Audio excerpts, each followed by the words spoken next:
तो स्वागत है आप सभी लोगों का हमारे चैनल जीरो मांगा एक्सप्लेन में। तो आज हम एक न्यू सीरीज स्टार्ट करने जा रहे हैं। तो कहानी की स्टार्टिंग होती है जहाँ पे साउथ कोरिया के नॉर्थर्न साइड का एक अनएक्सप्लोर्ड रीजन, जहाँ पे बहुत ज़्यादा लोग होते हैं जो कि इधर से उधर बैठे होते हैं, जहाँ पे कुछ लोग उनको घेरा बना के उनको प्रोटेक्ट कर रहे होते हैं। और तभी दिखाया जाता है एक बंदे को जिसके हाथ में दो कप होते हैं और वो अपने सामने बैठे एक लड़के से कह रहा होता है कि ऐसा लगता है कि ये तुम्हारा पहली बार है इस तरीके से आना। तो वो आदमी भी कहता है कि वैसे हाँ, मैं पहले गेट और डंजन में गया हूँ, मगर ये मेरा पहली बार है कि मैं इस तरीके के अनएक्सप्लोर्ड रीजन में आया हूँ। तो इसीलिए ये थोड़ा सा मुझे नर्वस कर रहा है और वैसे इसके लिए थैंक यू। जबकि वो दाढ़ी वाला बंदा भी हंसते हुए कहता है वैसे तुम्हें अपने आप को प्रिपेयर कर लेना चाहिए कि इस तरीके के प्लेस वो बहुत दिनों से अनएक्सप्लोर छोड़ दिए गए हैं। तो इसलिए यहाँ पे बहुत ज़्यादा मॉन्स्टर हैं और यहाँ तक कि हम ये एक्सपेक्ट भी कर सकते हैं कि यहाँ पे तो एक आध दो एंशिएंट मॉन्स्टर भी होंगे। तभी वो बंदा पूछता है मगर जो हमारे इस टीम के जो लीडर हैं फेमस मार्शल ली क्लैन से बिलोंग करते हैं ना, कि मैंने ये भी सुना है कि वो उस ली क्लैन के पैट्रियार्च के ब्रदर हैं, तो वो सच में स्ट्रांग होंगे। तो जबकि इस बात को सुन के वो दाढ़ी वाला बंदा अपनी नज़रें घुमाते हुए देख के कहता है कि तुम्हारा मतलब उससे है कि वो सच में एक नाजायज औलाद है, यहाँ तक कि वो इतना कमज़ोर है कि वो अपने क्लैन से बाहर निकाल दिया गया। और दिखाया जाता है हमारे मेन कैरेक्टर को, जिसके बारे में यहाँ बात हो रही होती है, और इसका नाम ली च्योल होता है, जो कि एक नाइन्थ चाइल्ड है मार्शल ली क्लैन का। और वो दाढ़ी वाला बंदा आगे बताता है कि यहाँ तक कि उसके पास टैलेंट ही नहीं मगर उसके पास थोड़ा सा भी करेज नहीं है, क्योंकि वो इस एज में भी अपने मार्शल आर्ट के 7th रैंक पे पहुंचा है। तो वो दूसरा बंदा कहता है हम इस पे फिर कैसे डिपेंड रह सकते हैं। जब भी दिखाया जाता है एक शैडो गार्ड को, जो कि ली च्योल के पास आते हुए कहता है कि चलो हम जल्दी चलने वाले हैं, तो अपने आप को तैयार कर लो टीम लीडर। जब भी दिखाया जाता है ली च्योल को, जो कि पहले तो उसको देख के कुछ नहीं बोलता और फिर अपनी नज़रें झुकाते हुए कह रहा होता है ठीक है। और जब भी वो अपने मन में सोच रहा होता है कि शैडो स्वॉर्ड स्क्वाड, जो कि directly patriarch of martial Li clan से बिलोंग करती है, और वो यहाँ पे मुझको प्रोटेक्ट कर रहे हैं, मगर ये थोड़ा सा और लग रहा है मुझे कि यहाँ पे कुछ ना कुछ गलत है। मुझे ऐसी फीलिंग आ रही है कि ये जो मिशन है वो मेरे लिए अच्छा नहीं है। और जब भी दिखाया जाता है वो वहाँ से चलने लग जाते हैं। कि एक टाइम था जब वो भी अपने ड्रीम के बारे में सोचा करता था, कि जब उसने रियलाइज़ किया कि इस मार्शल ली क्लैन से बिलोंग करने के लिए उसके कंधों पे कितना ज़्यादा वेट आएगा। मगर जब मैं स्टील सिलेक्शन रिचुअल में एक बेस्ट रैंक को चूज़ किया, तो मैंने अपने बारे में सोचा अगर मैं इसी तरीके से अच्छा करता रहा तो एक दिन मैं लोगों के द्वारा रिकॉग्नाइज हो जाऊंगा। जबकि दिखाया जाता है एक डॉक्टर को, जो कि एक सीटी स्कैन को दिखाते हुए कह रहा होता है कि यहाँ पर देखो कि मैंने इस तरीके का माना पाथ अपनी ज़िंदगी में नहीं देखा है, तो इसलिए ये मैजिक के लिए सूटेड नहीं है। और इसकी जो मार्शल आर्ट है वो भी लैक करेंगी इसकी वजह से। अगर मैं कहूँ जो यंग मास्टर ली च्योल हैं अगर 9th रैंक पे भी पहुंच जाते हैं तो ये एक बहुत ज़्यादा मिरेकल की बात होगी। जबकि इस बात को सुन के जो ली च्योल के फादर होते हैं वो अपना मुंह फेर लेते हैं। और जबकि वो बताता है कि जैसे ये बात सभी लोगों को मालूम पड़ी तो वो उसको इस तरीके से देखने लगे। उन्होंने सोचा कि जो स्टील सिलेक्शन रिचुअल है उसमें कहीं से गलती हो गई होगी कि मेरे जैसा एक बंदा इस तरीके से एक बेस्ट रैंक के वेपन को ले सकता है। मगर फिर भी मैंने कभी हार नहीं मानी और मैंने डॉक्टर को गलत प्रूव कर दिया कि मैं अपने 25 की एज में 7th रैंक पे पहुंच गया। और मैं इस चीज़ को लेके बहुत ज़्यादा खुश था।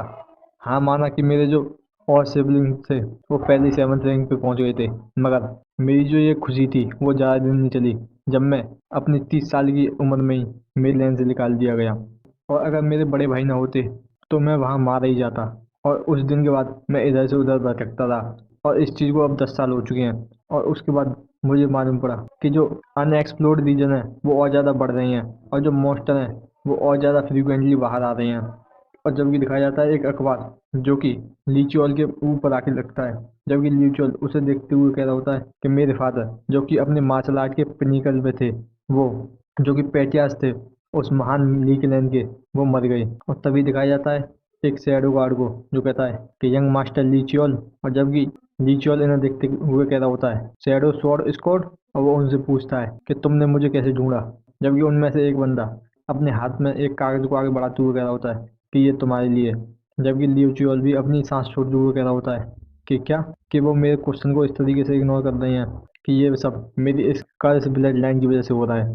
जब भी दिखाया जाता है और दिखाया जाता है उस पेज को जिसमें एक मिशन होता है, जिसमें उन्हें एक अनएक्सप्लोर्ड रीजन के B1 जोन को इन्वेस्टिगेट करना है और उसके लिए उन्हें आज ही 6:30 बजे जाना होगा। और जबकि नीचे लिखा हुआ होता है पैट्रियाच ली गनस्योंग। जबकि इसे पढ़ते हुए लिचुअल सोच रहा होता है कि पैट्रियाच ली गनस्योंग, क्या मेरा जो थर्ड ब्रदर है वो पैट्रियाच बन गया? मगर जो बड़े भाई हैं उनके बारे में क्या हुआ? जबकि वो शैडो गार्ड कहता है कि हम तुम्हें 1 घंटे बाद मिलेंगे। जबकि लिचुअल उन्हें रुकने के लिए कहता है और वो उनसे पूछता है कि बड़े भाई को क्या हुआ। जबकि वो शैडो गार्ड इस बात का कोई जवाब नहीं देते। जबकि लिचुअल दोबारा से सोचता है क्या वो मुझे दोबारा से आनंद नहीं देना चाहते। अब लिचुअल दोबारा से पूछता है कि इस चीज़ का पॉइंट ही क्या है कि मुझे एक अनएक्सप्लोर रीजन को इन्वेस्टिगेट करने जाना है, जबकि मैंने 10 साल से अपनी स्वॉर्ड को भी नहीं उठाया और मैं एक 7th रैंक का मार्शल आर्टिस्ट हूँ। जबकि वो शैडो गार्ड कहता है क्या तुम मना करना चाहते हो कि तुम इस ऑर्डर को कैरी नहीं करोगे। जबकि इस बात को सुन के लिचुअल सोच रहा होता है अगर मैं इस चीज़ को मना करता हूँ तो इसका सीधा मतलब मेरी डेथ है। तो वो उनसे कहता है कि नहीं, मैं इसे करूँगा। जबकि इस बात को सुन के ही वो दोनों शैडो गार्ड वहाँ से गायब हो जाते हैं। जबकि लिचुअल उस पेज को कड़ाई से गुस्से में पकड़ रहा होता है। जबकि सीन आ जाता है प्रेजेंट का, जहाँ पे वो सभी लोग चल रहे होते हैं। जबकि दिखाया जाता है उस पुराने बंदे को जो कुछ देख के शौक हो जाता है और वो कह रहा होता है कि एक खाली बिल्डिंग कि यहाँ पे इस जगह पे और यहाँ तक कि ये इतनी ज़्यादा अच्छी तरीके से प्रिजर्व्ड है। जबकि दिखाया जाता है एक शैडो गार्ड को जो कि लिचुअल से कहता है कि हम अंदर जा रहे हैं अभी। और जबकि दिखाया जाता है वो सभी वहाँ उस गेट से अंदर होके आने लग जाते हैं। जबकि उनमें से कुछ चिल्ला के कहता है कि ये क्या है। और दिखाया जाता है वहाँ बहुत ज़्यादा हड्डियों को, यहाँ पे कोई इंसान बताता है कि ये एक एंशियंट मॉन्स्टर का ढांचा है। जबकि इस बात को सुन के सभी लोग हैरान होते हैं। तभी एक शैडो गार्ड उन सभी को ऑर्डर देता है कि शुरू करो। तभी दिखाया जाता है वो सभी शैडो गार्ड जो कि उन सभी पे हमला करने लग जाते हैं, जिसमें से एक शैडो गार्ड उस पुराने वाले बंदे को मार देता है। जबकि इस चीज़ को देख के वहाँ सभी लोग शॉक हो जाते हैं। जबकि दिखाया जाता है उस पुरानी दाढ़ी वाले बंदे को जो कह रहा होता है कि तुम ये क्या कर रहे हो। जबकि एक शैडो गार्ड कह रहा होता है क्या ये तुम्हें पता नहीं है कि यहाँ पे जब तुमने उस डिग्री को लिया था तुम जब वहीं मर गए थे। और वो अपनी तलवार लेके उस पर अटैक करने के लिए बढ़ जाता है और कह रहा होता है कि तुम्हें बहुत ज़्यादा होना फील होना चाहिए कि तुम लीक लैंड के अच्छे के लिए काम आ रहे हो। और तभी दिखाया जाता है एक स्वॉर्ड जो कि उस शैडो गार्ड के छाती के आर पार हो जाती है। और जबकि दिखाया जाता है कि ये अटैक लीचियोल ने करा होता है। वो कह रहा होता है कि बताओ इसके पीछे कौन है। तो वो शैडो गार्ड कहता है लीक। और वो इस बात को कह के उस तलवार को पकड़ लेता है और कह रहा होता है कि हमें ये सभी ऑर्डर दिए गए थे कि हमें तुम्हें यहाँ लेके आना है। और वो इस बात को कह के ही उस तलवार को तोड़ देता है और तुम सभी लोगों को बहुत अच्छी तरीके से मारना है। और जबकि दिखाया जाता है उसके घाव को जो कि भाईने लग जाता है दोबारा से। और वो कहता है कि अब ऐसा लगता है कि तुम इस तरीके से रेजिस्ट करोगे तो ये काम है वो क्लीन तरीके से नहीं होगा। जबकि लीचुअल इसे देखते हुए कह रहा होता है कि इसके जो घाव हैं वो बहुत ज़्यादा जल्दी भरने हैं। जबकि दिखाया जाता है उस पुराने बंदे को दोबारा से जो कि अपनी तलवार के साथ उस पर अटैक करने के लिए आता है और कह रहा होता है कि तुम मरो यहीं पे। जबकि दिखाया जाता है वो शैडो गार्ड एक तलवार को दूर से बुलाता है जिसकी प्रेशर की वजह से जो लीचुअल है वहीं गिर जाता है और जबकि वो उस बंदे को वहीं मार देता है। जबकि वो शैडो गार्ड रिचुअल को देखते हुए कह रहा होता है कितना ही ज़्यादा पैथेटिक है कि मैंने सोचा था कि तुम इससे ज़्यादा स्ट्रांग होंगे। और जबकि दिखाया जाता है रिचुअल को जो कि अपने घुटनों के बल बैठा होता है और दिखाया जाता है तभी उसके मुंह से भी खून आने लग जाता है। और जबकि वो शैडो गार्ड कहता है कि जब तुम्हारा जो आधा ब्लड है वो मार्शल ली क्लैन से बिलोंग करता है तो मुझे लगा तुम थोड़े बहुत तो स्पेशल होंगे। और इसी बात को कह के वो एक और अटैक लीचुअल के ऊपर करता है जिससे वो अपने मुंह से खून खांसता है। जबकि दिखाया जाता है वो शैडो गार्ड दोबारा से एक और अटैक करता है जो कि बहुत ज़्यादा खतरनाक तरीके से लगता है, जिसकी वजह से जो लीचुअल है उसकी बहुत ज़्यादा बुरी हालत हो जाती है। और वो सोच रहा होता है कि मैं नहीं, मैं इस तरीके से नहीं मर सकता, कि मुझे एक वेपन की ज़रूरत होगी। तभी वो एक तलवार को देखता है और कह रहा होता है कि हाँ मुझे मिल गया। और वो सोच रहा होता है कि एक स्वॉर्ड इतनी ज़्यादा पावरफुल होती है कि वो एक मॉन्स्टर को काट सकती है, तो ये अच्छी होनी चाहिए क्योंकि ये बहुत टाइम से है यहाँ पे। तो जल्दी से और वो उस तलवार को जाके पकड़ लेता है और क्या होता है कि मैंने इसे पकड़ लिया। मगर तभी दिखाया जाता है उस तलवार को जो कि ब्लैक कलर के धुएं में बदलती जा रही होती है। जबकि इसे देख के जो लीचुअल होता है वो हैरान होता है, वो कह रहा होता है क्या। जबकि दिखाया जाता है शैडो गार्ड पीछे से कह रहा होता है कि मैंने ये इमेजिन भी नहीं किया था कि कोई लीक लेंस से इतना ज़्यादा पैथेटिक भी हो सकता है। और वो कहता है चलो ठीक है, अब मैं तुम्हें यहाँ से इस लीक लेंस से हटा देता हूँ। जबकि वो इस बात को कह के लीचुअल पे पीछे से अटैक कर देता है। जबकि लीचुअल सोच रहा होता है कि यहाँ तक कि जो हेवन है वो बहुत ज़्यादा क्रूअल है, तो मैं इसी तरीके से यहाँ मरने वाला हूँ। मैंने अपनी पूरी ज़िंदगी इसी तरीके से स्ट्रगल करने में और भागने में गुजार दी कि मेरी जो पूरी ज़िंदगी थी वो एक फेलियर थी। और जबकि दिखाया जाता है उसके हाथ में उस स्वॉर्ड को जो कि वहाँ ब्लैक मिस्ट में बदलती जा रही होती है। जबकि रिचुअल सोच रहा होता है कि यहाँ तक कि अगर मेरे पास एक और दूसरी जिंदगी होती तो फिर मैं, मगर तभी किसी की आवाज आती है, क्या ये यूजिन का बच्चा है? जबकि इस बात को सुन के जो रिचुअल होता है वो सोच रहा होता है क्या ये फादर की वॉइस है? जबकि उसके फादर कह रहे होते हैं तो यूजिन को क्या हुआ? जबकि कोई कह रहा होता है जब हमने उसे ढूंढा तो वो पहले ही मर चुकी थी। जबकि रिचुअल सोच रहा होता है मगर वो तो पहले ही मर चुके हैं। और हमें बताया जाता है कि ये महान मार्शल ली क्लैन के पैट्रियार्च ली ट्रेसिन है। मगर एक मिनट देखो, ये कैसे हो सकता है? ये बहुत ज़्यादा यंग दिख रहे हैं। यहाँ तक कि यही नहीं, मगर जो बटलर चोई है वो भी बहुत ज़्यादा यंग दिख रहे हैं। फादर, बटलर, और ये क्या है? ये छोटे बच्चे के हाथ। तभी वो कुछ सोचने लग जाता है और हैरान होता है क्या ये मेरे ही हाथ है कि मैं इस तरीके से। जबकि रिचुअल शॉक होते हुए सोचा होता है क्या ये सच में मेरे ही हाथ है? मगर क्या हुआ? क्या मुझे मरा हुआ नहीं होना चाहिए? क्या ये कोई आफ्टर लाइफ है या फिर कोई फ्लैशबैक? जब भी दिखाया जाता है पैट्रियार्च को, जो कि रिचुअल को देखते हुए कह रहे होते हैं कि इसके लिए यंग जो है वो अच्छा चाइल्डहुड नेम है। और दूसरे ही बच्चों की तरह इसको भी एक हैंडमेड और कुछ शैडो स्वॉर्ड स्क्वाड के मेंबर गार्ड करो। और इसका जो स्टील सिलेक्शन रिचुअल है वो 8 चाइल्ड के साथ ही होगा। तो बटलर कहता है कि 8 चाइल्ड के साथ, कि इसके लिए अभी रेडी नहीं है। यहाँ तक कि जो 8 यंग मिस हैं वो भी कुछ महीने की इनसे बड़ी हैं। तो इस बात को सुन के पैटियाज लीचियोल को देखता है और उसके बाद कहता है कि ये मैटर ही नहीं करता है, चलो ठीक है। जबकि दिखाया जाता है लीचियोल को, जो कि एक सांस छोड़ते हुए कह रहा होता है कि जैसा कि एक्सपेक्ट किया था फादर से, कि मैंने इन्हें कुछ ही दिनों से नहीं देखा है मगर इनका जो प्रेशर ये पहले जैसा ही है। और वैसे ये देखने में ऐसा नहीं लगता कि ये कोई फ्लैशबैक है, ये सच में रियलिटी रही है। और जैसे कि वो कन्वर्जेशन पहले हुई थी कि फादर ने कहा था कि मेरा जो स्टील सिलेक्शन रिचुअल है वो 8 चाइल्ड के साथ होगा। तो क्या ये सच में होने वाला है? मैं इस पर विश्वास नहीं कर पा रहा हूँ, मगर फिर भी ये सही है। क्या मैं सच में अपने पास्ट में लौट चुका हूँ? और दिखाया जाता है कुछ महीने बाद का सीन, जहाँ पे वो सिलेक्शन डे आ जाता है, जहाँ पे वो लीग लैंड का स्पेशल स्टील सिलेक्शन रिचुअल होगा।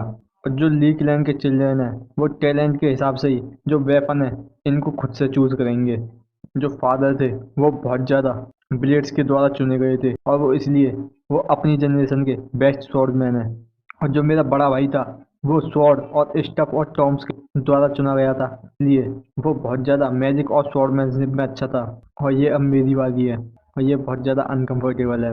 जबकि दिखाया जाता है नैनी को, जो कि लीची से खुश होती हुई कह रही होती है कि यंग मास्टर जो हैं वो बहुत ज़्यादा अच्छी तरीके से ड्रेस अप हो चुके हैं। यहाँ तक कि वो एक नए एनवायरनमेंट में आए हैं मगर फिर भी वो रो नहीं रहे हैं, कितने ज़्यादा मैच्योर हो गए हैं। और हमें बताया जाता है कि ये लीची की हैंडमेड है जिसका नाम मून गुआ है। और वो लीची को गोद में लेते हुए कह रही होती हैं कि मुझे पता है कि तुम अपना अच्छा करोगे और मैं जानती हूँ कि जो तुम्हारा फ्यूचर है वो बहुत ज़्यादा ब्राइट होगा। जबकि लिचुअल अपनी नैनी को देखते हुए सोच रहा होता है कि जो मेरी नैनी है वो मेरी मदर की तरह है, मगर मेरे ब्रदर की वजह से ये पहले एक्सपेल कर दी गई थी। और यही वो थी जो मेरे लिए बहुत ज़्यादा रोई थी बाहर उस बारिश में भी। मगर फिर भी अब मैं ऐसा कुछ नहीं होने दूंगा। और इस बात को कह के ही वो उनको गले लगा लेता है और मन में कहता है मैं इनको हर एक कीमत पर प्रोटेक्ट करूंगा। जबकि दिखाया जाता है किसी को जो कहता है कि यंग मास्टर जो प्रिपरेशन है वो पूरी हो चुकी हैं। जबकि नैनी कहनी होती है क्या हमें चलना चाहिए? तभी सीन के कट के दिखाया जाता है बटलर को, जो पैटियाज से कहता है कि जो प्रिपरेशन है वो पूरी कंप्लीट हो चुकी है। तो पैटियाज भी पीछे मुड़ते हुए कह रहे होते हैं चलो ठीक है हमें चलना चाहिए। जब भी दिखाया जाता है पैटियाज और बटलर को, जो भी चल रहे होते हैं और उन्हीं के पीछे 8 चाइल्ड और हमारा लीचियल होता है, जो कि उनके नैनी की गोद में होता है, जबकि उनके पीछे बहुत ज़्यादा मेड होती हैं। तभी दिखाया जाता है वो सभी लोग बाहर आने लग जाते हैं। और जबकि दिखाया जाता है बाहर का माहौल, जहाँ पे बहुत ज़्यादा लोग होते हैं और जबकि बीच में बहुत ज़्यादा वेपन रखे हुए होते हैं। और तभी कोई कहता है कि अच्छा तो ये वही बच्चा है कि जो नाजायज औलाद है जो कि बाहर से आई है। और ये कहने वाला होती है इस महान मार्शल ली क्लैन की मैत्रियाज, जिनका नाम बेक हुआ योन है। जबकि साइड में ही मार्शल ली क्लान के मिनिस्टर ली जियोंग बैठे होते हैं। और जबकि उनकी साइड में मार्शल ली क्लान के फर्स्ट यंग मास्टर ली मियोंग जोंग बैठे होते हैं। और जबकि उनके आगे तो थर्ड यंग मास्टर ली गन सेओंग बैठे हुए होते हैं। जबकि दिखाया जाता है फर्स्ट यंग मास्टर को, जो कहता है कि यहाँ तक कि ये बहुत ज़्यादा छोटा है, मुझे याद भी नहीं है कि हम में से किसी ने इसकी जितनी उम्र पे इसमें पार्टिसिपेट किया था, कि ऐसा नहीं है गन से हूँ। जबकि थर्ड यंग मास्टर भी कहते हैं कि हाँ मुझे भी ऐसा ही लगता है। जबकि वो सोच रहा होता है कि मुझे नहीं पता है कि ये कहाँ से यहाँ आ गया है, ये मुझको बहुत ज़्यादा परेशान कर रहा है। तभी दिखाया जाता है पेट्रियाज को, जो कि उस स्टेज पे पहुंच जाते हैं और अपना हाथ उठाते हुए कह रहे होते हैं कि चलो ठीक है, स्टील सिलेक्शन रिचुअल को शुरू किया जाए, चलो हुआ को यहाँ लेके आओ। और जब भी दिखाया जाता है कि वो एक चाइल्ड यानी ली हुआ को अपनी गोद में उठाते हुए ले आते हैं और फिर उसको एक जगह रख के अपने पास से एक नाइफ निकाल के उसके हाथ के पकड़ के उसके एक फिंगर में थोड़ा सा कट लगाते हैं, जिससे दिखाया जाता है कि जो ली हुआ होती है वो बहुत ज़्यादा रोने लग जाती है। जबकि जो उसका खून गिरता है जिसके ऊपर मैजिक कास्ट कर दिया जाता है, जिससे उसका जो ब्लड होगा वो उसके लिए एक सूटेबल वेपन को चूज करेंगे। जबकि सब लोग कह रहे होते हैं कि ये क्या हो सकता है, क्या ये कोई रैलिक रैंक का स्वॉर्ड होगा। और तभी दिखाया जाता है एक स्वॉर्ड को जो कि ग्लो करने लग जाती है, तो हमें बताया जाता है कि ये एक आइवरी स्वॉर्ड है। और कोई कहता है कि ये तो आइवरी स्वॉर्ड है, कि ये एक ऐसा मास्टरपीस है कि ये कई जनरेशन से भी रेस्पॉन्ड नहीं किया है। तभी पेटियाच अपने हाथ आगे बढ़ा के उस स्वॉर्ड को अपने पास बुलाते हैं और उसको पकड़ के ली हुआ को देते हुए कह रहे होते हैं कि ये आइवरी स्वॉर्ड अब हुआ से बिलोंग करती है। जबकि दिखाया जाता है उसकी नैनी को, जो उसको कॉन्ग्रेचुलेशन कर रही होती है।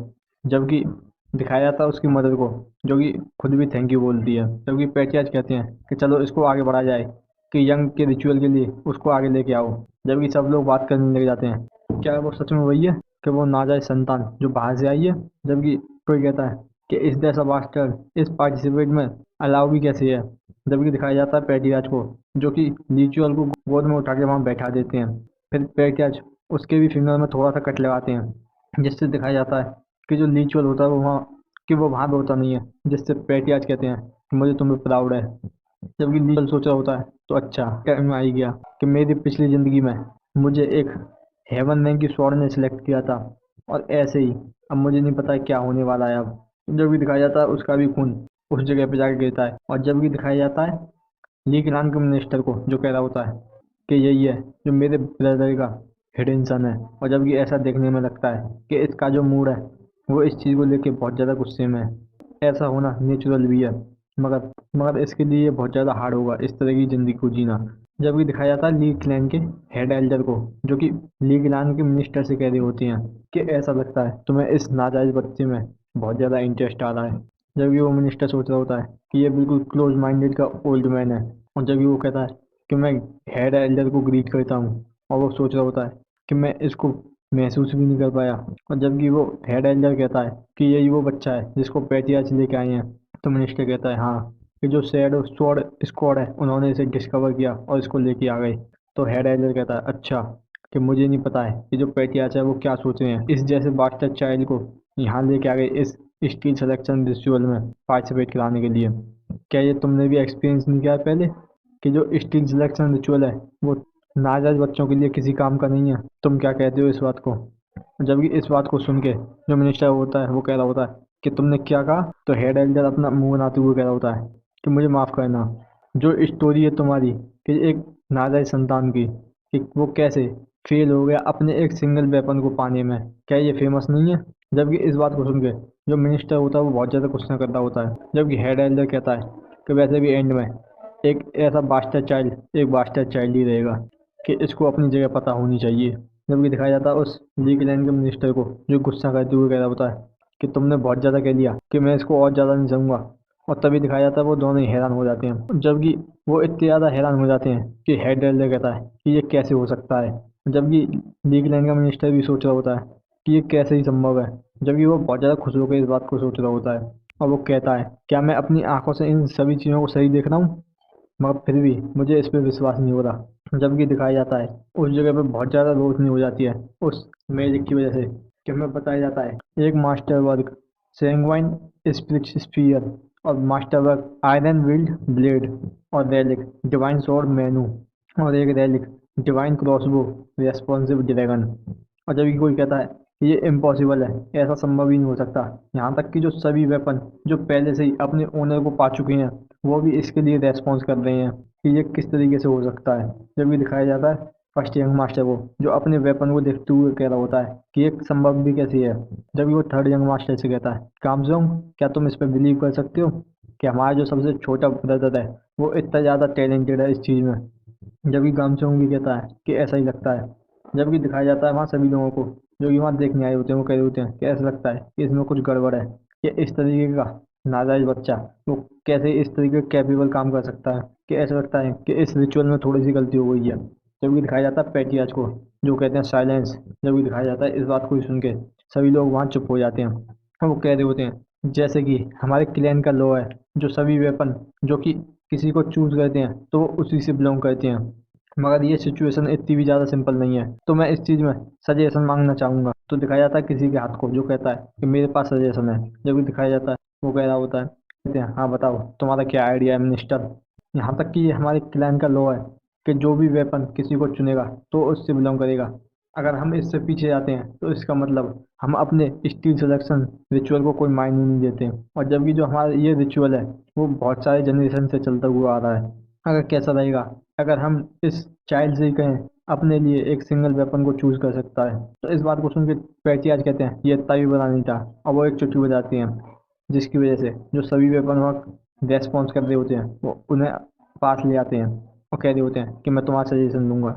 और जबकि वो अपनी पावर से ही रिचुअल को हवा में उठाते हैं और कह रहे होते हैं कि चलो ठीक है मेरे बच्चे, अपने लिए अब तुम एक वेपन को चूज कर सकते हो। जबकि लिचुअल इस चीज़ को देख के सोच रहा होता है कि मुझे नहीं पता है, मगर ये मेरी पिछली ज़िंदगी से बहुत ज़्यादा अलग है कि ये कैसे हुआ मेरे समझ में नहीं आ रहा है, मगर ये मेरे लिए ही अच्छा है। तो मुझे अपने लिए एक अच्छा सा वेपन चूज करना होगा। और तभी वो वहाँ से चलने लग जाता है और वो देखता है फ्रेंच एक ऐसी स्वord जिसने ड्रैगन को भी काट दिया था, एक होली स्पीयर जो कि एक वाइट व्हेल के बॉडी से बनाया हुआ है, और या फिर एक वलीन जो कि एक ऐसा स्टाफ है जो कि पूरे ही वर्ल्ड ट्री से बना है, या फिर एक सेलेस्टियल स्वॉर्ड जो कि ऐसे समय बनाई गई थी जब सन मून और स्टार एक ही लाइन में आ गए थे। तो मुझे कौन से वेपन को चूज करना होगा। तो मुझे अब वो अपना हाथ आगे बढ़ा दूर कर होता है, तो मुझे कोई चिंता करने की जरूरत नहीं है। तभी दिखाया जाता है पैटियाज को, जबकि वो कुछ देख के शौक हो जाते हैं और कह रहे होते हैं कि ये स्वॉर्ड, कि ये वही स्वॉर्ड है जो हमारे फाउंडर ने अनएक्सप्लोर्ड लैंड में डिस्कवर की थी। कि एक ऐसी स्वॉर्ड को डिस्कवर करना जो कि धूल मिट्टी में इस तरीके से मिल गई हो कि वो पता ही ना हो कि इसकी वैल्यू क्या है। यहाँ तक कि कोई भी इस चीज़ को नहीं समझ सकता कि इस हिडन पावर को कैसे यूज़ करना है, कि ये एक ब्लैक ट्विलाइट है।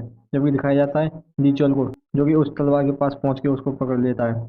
जबकि पैकेज सोच रहे होते हैं, और ये जो है एक हेवन लेवल के वेपन में गिनी जाती है।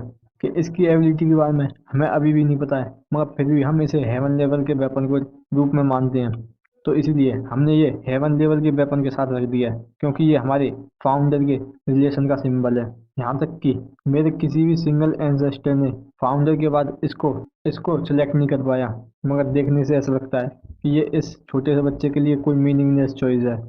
जबकि दिखाया जाता है पैटियाज को, जो कि लीचुअल को अपनी गोद में उठा के कह रहे होते हैं क्या ये कोई अगली विध हो सकती है। वो चिल्लाते हुए कहते हैं कि यंग ने जो है ब्लैक लाइट को चूज किया है। और जबकि रिचुअल है वो यहाँ खत्म होता है।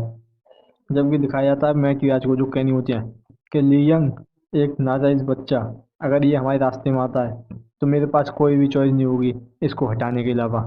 तो सीन कट के दिखाया जाता है 9 साल बाद का, जहाँ पे दिखाया जाता है ली चियोल को, जो कि आवाज़ लगा कह रहा होता है कि अब मैं अपनी दोपहर की ट्रेनिंग करने के लिए जा रहा हूँ। और हमें बताया जाता है कि ली चियोल जो कि अब 9 साल का हो गया है। जबकि दिखाया जाता है नैनी को, जो वहाँ भागते हुए आती हैं और ली चियोल से कहती हैं कि चलो ठीक है मैं तुमको escort करती हूँ। जबकि ली चियोल उनसे कहता है कि वैसे से भी जा सकता था। तो नैनी कहती हैं मगर फिर भी। और तभी वो ली चियोल से कहती हैं कि यंग मास्टर, कि जो सभी ट्रेनिंग एरिया हैं वो खाली हैं, मगर फिर भी आप जोन 1 में क्यों जा रहे हो। यहाँ तक कि उस जोन 1 में कुछ भी चीज़ स्पेशल नहीं है। जबकि ली चॉल हंसते हुए कहता है कि वहाँ कोई मेरा वेट कर रहा है। तो नैनी इस बात को सुनते हुए कहनी होती है अच्छा। तभी कोई चीखता है नहीं। तो इस चीज़ को सुन के जो ली चियल और नैनी होती हैं वो दोनों ही पीछे को मुड़ के देखती हैं, और जबकि नैनी कहती हैं कि ऐसा लगता है कि कोई जोन 7 में है। जबकि दिखाया जाता है कि वो एक लड़की होती है। जबकि कोई कह रहा होता है अगर तुम अपनी स्वॉर्ड को टाइटली नहीं पकड़ोगी तो जो तुम्हारे हाथ हैं वो हर्ट हो सकती हैं। चलो ठीक है दोबारा से एक और वर्टिकल स्लैश करो। जबकि वो भी कहती है ठीक है, और वो फिर दोबारा से वहाँ पे ट्रेनिंग करने लग जाती है। और हमें बताया जाता है कि ये 8 चाइल्ड ली हुआ है, जो कि 9 साल की हो गई है अब। जबकि इसे देखते हुए ली च्योल कहता है कि अच्छा ये 8वीं है। तो नैनी थोड़ा सा टेंशन करते हुए कहनी होती है तो मैं इन्हें बड़ी बहन कह के बुलाना चाहिए यंग मास्टर, अगर किसी ने सुन लिया तो क्या होगा। जबकि इस बात को सुनकर ली च्योल सोच रहा होता है मैं इससे खाली 5 महीने छोटा हूँ, ये कोई बड़ी सिस्टर नहीं है मेरी। तभी दोबारा से कोई कहता है कि तुम्हें अपनी स्वord को अच्छी तरीके से पकड़ना होगा, जैसे कि वो तुम्हारी एक बॉडी का पार्ट है। और दोबारा से एक और वर्टिकल स्लैश करो, और तुम्हें अपनी स्वord को अच्छी तरीके से कैरी करना होगा, जिससे तुम अपने आप को चोट ना पहुंचा लो। और दोबारा से एक और अटैक करो। जबकि दिखाया जाता है ली हुआ को, जो कि अपनी तलवार को फेंकते हुए कह रही होती है, क्या सच में? क्या तुम मुझे इस तरीके से ही डांटते रहोगे? और वो बहुत ज़्यादा गुस्सा कर रही होती है। और वो दोबारा से कहती है कि ये मैटर ही नहीं करता कि मैं किस तरीके से स्वॉर्ड को पकड़ती हूँ। तो वो आदमी कहता है कि यंग लेडी, कि ये सब आपके लिए ही है। और वो हंसते हुए कहता है कि आप थोड़ा सा शांत हो जाओ, कैसा रहेगा अगर तुम दोबारा से इसे किया? ऐसा लगता है कि अब की बार ये अच्छी तरीके से होगा। जबकि लेडी हुआ बहुत ज्यादा गुस्सा कर रही होती है। जबकि लीचुअल उसी तरफ उंगली करते हुए कह रहा होता है कि वैसे वो आदमी कौन है जो अपना काम छोड़ के यहाँ पे आया है? तो नैनी कहती है कि अच्छा, वो एबोनी स्क्वाड के कमांडर बेग लिहान है। तो इस बात को सुनकर लीचुअल कहता है कमांडर, और उन्हें दोबारा से देखते हुए कह रहा होता है कि ऐसा लगता है कि वो एक 9 साल के बच्चे के लिए ज़्यादा ही अच्छे टीचर हैं। तो इस बात को सुन के नैनी कह रही होती है कि यंग मास्टर, और वो फिर चिल्लाते हुए कहती हैं कि जल्दी से तुम्हारे लिए भी एक अच्छा सा टीचर आ जाएगा जो तुम्हारे टैलेंट को पहचान लेगा। तो लीचुअल कहता है चलो ठीक है। जबकि नैनी रोते हुए कह रही होती हैं कि मुझे माफ़ कर दो कि मैं आपकी प्रॉपरली केयर नहीं कर पाई, और जो लेडी हुआ है वो अच्छी तरीके से अच्छा खाना खा के ग्रो हुई हैं, जबकि हमारे पास इतना अच्छा न्यूट्रिशन वाला फूड नहीं था। जबकि लीचुअल उन्हें डांटते हुए कह रहा होता है कि क्या तुम दोबारा से इसे करने लग गई? कि मैंने तुम्हें पहले ही कहा था कि मैं इतने में ही अच्छा हूँ, जो भी तुमने मेरे लिए किया है। अब मुझे इस तरीके के लोग भी पसंद नहीं है जो मेरे पास खाली इसलिए आए क्योंकि मैं एक बहुत ज़्यादा महान मार्शल ली की लाइन से बिलोंग करता हूँ। और वैसे भी मेरे पास अभी के लिए एक अच्छे टीचर हैं। और सीन कट के दिखाया जाता है जोन 1 का, जहाँ पे डायरेक्ट ब्लड लाइन के लोग ही वहाँ पे प्रैक्टिस कर सकते हैं। और ये एक ऐसा प्लेस है जिसको प्रैक्टिस हॉल कहने से अच्छा एक हिस्टोरिकल सिंबल कहना अच्छा रहेगा, क्योंकि ये बहुत ज़्यादा हिस्ट्री को दर्शाता है। और जबकि रिचुअल वहाँ चलते हुए जा रहा होता है और सोचने लग जाता है कि ये प्लेस, ये कोई ट्रेनिंग एरिया नहीं बल्कि कोई, जबकि ये हमारी मार्शल ली के का एक सिंबॉलिक प्लेस है। मगर इसका एक रीज़न है कि मैं यहाँ क्यों आऊँ। और तभी वो उस गेट को खोलते हुए सोच रहा होता है कि ऐसा इसलिए क्योंकि अगर मैं इसे दूसरे ट्रेनिंग एरिया से कंपेयर करूँ तो इस प्लेस में ज़्यादा पुराने पुराने वेपन हैं। और तभी वो उस गेट को खोल के वहाँ कुछ, और उनमें से एक बेकार सी तलवार को देखते हुए कह रहा होता है चलो, मिल गई, आज मुझे इसके साथ ही प्रैक्टिस करनी चाहिए। और वो हमें बताता है कि जैसे ही मैं 9 साल पहले यहाँ रिग्रेस हुआ था, तो मैंने अपने अंदर कुछ चेंजेस महसूस किए थे, और वो वहाँ अपनी प्रैक्टिस करने लग जाता है। जब भी दिखाया जाता है कि जैसे वो वहाँ प्रैक्टिस करने के लिए तैयार होता है तो उसके अंदर से कुछ ब्लैक मिक्सचर निकल के जाता है, और वो हमें बताता है कि, और जो सबसे ज़्यादा सरप्राइजिंग था मेरे लिए वो ये था कि मेरे पास एक ऐसी एबिलिटी आ गई थी जिससे मैं जो वेपन होता है उसकी मेमोरीज में जा सकता हूँ। जब भी दिखाया जाता है रिचुअल को, जो कि उस वेपन की मेमोरी में आ गया होता है, जहाँ पे एक इंस्ट्रक्टर बहुत सारे लोगों को सिखा रहा होता है, और वो कहता है कि तुम्हें सबसे पहले बेसिक आनी चाहिए। और इसी चीज़ को देखते हुए रिचुअल भी वहाँ प्रैक्टिस करने लग जाता है जैसे जैसे वो बता रहे होते हैं। और वो सोच रहा होता है तो अच्छा है, ये है इस वेपन की मेमोरीज। और जितना पुराना और अच्छा वेपन होगा, वो इतनी अच्छी पुरानी पास्ट लाइफ को, उसके साथ हुई पास्ट लाइफ को दिखा सकता है। और इसी तरीके से मेरा उससे अटैचमेंट और ज़्यादा अच्छा हो जाएगा, और इसकी वजह से मैं और अच्छी तरीके से जो पुरानी मेमोरीज है क्लियर देख सकता हूँ। और तभी वो एक टेक्निक को परफॉर्म करता है, 7 स्टार स्वॉर्ड की फर्स्ट फॉर्म क्रिम्सन विंड, जो कि अटैक बहुत ज़्यादा खतरनाक होता है। और रिचुअल इसे देखते हुए सोच रहा होता है कि सच में मैंने इस 7 स्टार स्वॉर्ड को कंप्लीट कर लिया, और मैंने पिछले 2 सालों में सभी वेपन की मेमोरीज देख चुका हूँ। और तभी कोई कहता है कि बहुत अच्छे, कि इसको बहुत टाइम हो गया जब से मैंने इस 7 स्टार स्वॉर्ड को इतनी परफेक्ट तरीके से देखा है। और तभी दिखाया जाता है किसी को, जिसे देख के रिचुअल कहता है अंकल। और हमें बताया जाता है कि ये 4th रैंक के मार्शल आर्टिस्ट हैं, और ये ली क्लैन के जनरल ली टाई होंगे। कि हाँ, ये डायरेक्ट ब्लड लाइन से नहीं आते, मगर इनकी जो स्किल है उसको हर एक एक्नॉलेज करता है। और अभी के लिए ये एक जनरल है, और मेरी पिछली लाइफ में और मेरी अभी की लाइफ में ये कुछ ही ऐसे मेरे फैमिली मेम्बर हैं जो मेरी तरफ अच्छी तरीके से देखते थे। और तभी दिखाया जाता है लीचुअल को, जो उन्हें ग्रीट करता है।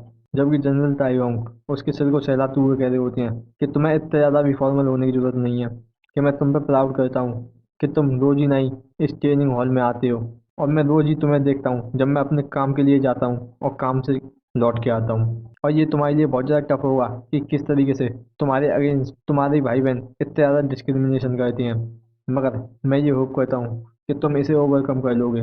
तो इस बात को सुन के लीचुअल कहता है, वैसे मैं ठीक हूँ अंकल, क्योंकि मैं अभी भी एक महान ली क्लैन के ब्लड लाइन को बिलोंग करता हूँ, और मुझे अपने आप को इस स्वॉर्ड के साथ प्रूव करना है, और ये वही मतलब है जो मैंने इस क्लैन के नेम से सीखा है। तो मैं अपने आप को अपनी स्ट्रेंथ के द्वारा प्रूव करूंगा। जबकि इस बात को सुन के जो उसके उसके अंकल ली ताए होंग थोड़े से शौक होते हैं, और फिर वो अपने सांस छोड़ते हुए हंसते हैं, और फिर सोच रहे होते हैं कि ये बच्चा क्यों ही नाजायज संतान बन के पैदा हुआ। और तभी वो कहते हैं, अगर मैं इसके बारे में सोचूं तो तुम्हारी अब एज हो चुकी है जब तुम्हारी नेमिंग सेरेमनी होगी, कि हाँ ये थोड़ा सा लेट है, मगर तुम्हारी सेरेमनी के लिए मैं तुम्हारा टीचर बनना चाहूँगा जिससे तुम वहाँ पे अच्छा कर सको। और तुम इसके बारे में क्या सोचते हो कि मैं तुम्हारी नेमिंग सेरेमनी के लिए सिखाऊं? तो ली चियोल उनको थैंक यू करते हुए कह रहा होता है कि मैं इसे एक्सेप्ट नहीं कर सकता। जबकि इस बात को सुन के जो ली ताए होंगे होते हैं वो बहुत ज़्यादा शॉक हो जाते हैं, और वो कह रहे होते हैं क्या, मगर एक मिनट देखो, क्या तुम इस बात से सेटिस्फाइड नहीं हो कि मैं तुम्हारा टीचर बनने वाला हूँ? जबकि लीचुअल इस बात को मना करते हुए कह रहा होता है कि ऐसा नहीं है, कि यहाँ पे एक रूल है कि आप नेमिंग सेरेमनी से पहले अपना कोई टीचर नहीं रख सकते, और मैं अपने आप को अपनी डिफिकल्ट पोजीशन में नहीं डालना चाहता। तो ली टियाई होंग कहते हैं कि मगर जो तुम्हारे सभी भाई बहन हैं वो सभी रूल्स को ब्रेक कर रहे हैं, वो भी बहुत ज़्यादा, यहाँ तक कि वो जबकि वो हर एक दिन एक अच्छे टीचर के साथ ट्रेनिंग करते हैं और अच्छा न्यूट्रिशन वाला फूड खाते हैं, और इस बात को कहते हुए वो उस कंधे पर हाथ रख लेते हैं। जबकि लीचुअल भी उनके हाथ पे हाथ रखते हुए कह रहा होता है कि मुझे पता है कि धूल बिल्कुल नहीं टूटेंगे अगर कोई और उन्हें तोड़ रहा होगा तो, और वैसे भी मैंने पहले ही कहा है, और मैं वैसे भी अपने आप को अपनी स्ट्रेंथ के साथ प्रूव करना चाहता हूँ। जबकि इस चीज़ को देखते हुए जो जनरल ली टाई होंगे होते हैं वो सोचने लग जाते हैं, क्या ये सच में एक 9 साल का बच्चा है? यहाँ तक कि इसकी आंखें ये बिल्कुल बड़े भाई की तरह हैं। और जब ये वो अपनी सांस छोड़ते हुए कह रहे होते हैं कि ऐसा लगता है कि मैं तुम्हारी माइंड को बिल्कुल नहीं चेंज कर सकता, तुम बिल्कुल अपने फादर की तरह ही जिद्दी हो। और वो थोड़ा सा सैड होते हुए कह रहे होते हैं, हाँ ये बेकार है कि मैं तुम्हारा अंकल होने के बावजूद मैं तुम्हारे लिए कुछ नहीं कर पा रहा हूँ, और ये चीज़ मुझे परेशान कर रही है। अगर तुम्हें किसी चीज़ की ज़रूरत हो तो तुम मुझे बता सकते हो। जो इस बात को सुन के जो ली चियोल होता है उसकी आंखें चमक जाती हैं, और वो सोच रहा होता है कि थैंक यू अंकल, मैं इसी चीज़ का वेट कर रहा था कि तुम कब इस बात को बोलो। और तभी वो थोड़ा हिचकते हुए कह रहा होता है कि अगर मैं सच बोलूँ तो मेरे को तुमसे एक फेवर चाहिए। तो ली ताई होंग कहते हैं, क्या सच में? तो तुम मुझे बता सकते हो। तो ली चियोल कहता है कि मैं बस उस सीक्रेट बियर हाउस में देख के आना चाहता हूँ। जबकि इस बात को सुन के जो ली ताई होंग होते हैं वो थोड़ा सा शौक होते हैं, और तभी सीन कट के दिखाया जाता है एक गाड़ी को जो कि गेट के बाहर खड़ी होती है, जबकि दो गार्ड उस जगह को प्रोटेक्ट कर रहे होते हैं। और जबकि दिखाया जाता है उस उनमें से एक गार्ड को जो कि उस गाड़ी को रोकते हुए कह रहा होता है कि रुको, क्या आप मुझे अपनी क्या तुम मुझे अपनी आइडेंटिटी और यहाँ आने का कारण बता सकते हो? तो दिखाया जाता है कि उस गाड़ी में जनरल ली ताई होंग होते हैं, और वो कहते हैं कि मैं जनरल ली ताई होंग हूँ, और मैं बस यहाँ एक रेगुलर विजिट पे आया हूँ, और यहाँ थोड़ा सा चेकअप देखने आया हूँ। और वो अपनी आईडी निकाल के उस गार्ड को दिखा देते हैं, और जब भी वो बताते हैं, और मेरे साथ इस मार्शल ली क्लैन का सबसे छोटा बच्चा है, वो वहाँ पीछे बैठा है। और जबकि दिखाया जाता है रिचुअल को जो वहाँ बैठा हंस रहा होता है, और जबकि दिखाया जाता है वो गार्ड जो कहता है कि मैंने आपको कंफर्म कर लिया है कि आप अंदर जा सकते हैं। जबकि दिखाया जाता है उनकी गाड़ी जो कि अंदर पहुंच जाती है, जबकि दिखाया जाता है रिचुअल को जो कि गाड़ी के बाहर अपनी चमकती हुई आंखों से देख रहा होता है, और वो सोच रहा होता है कि मुझे अच्छी तरीके से बच्चों की तरह एक्टिंग करनी होगी। जबकि लीचल इसे देखते हुए कह रहा होता है कि वाह, क्या यही सीक्रेट वेयर हाउस है? जबकि जनरल ली ताइहोंग ली चॉल को देखते हुए कह रहे होते हैं कि तुम सच में बहुत ज़्यादा एक्साइटेड हो।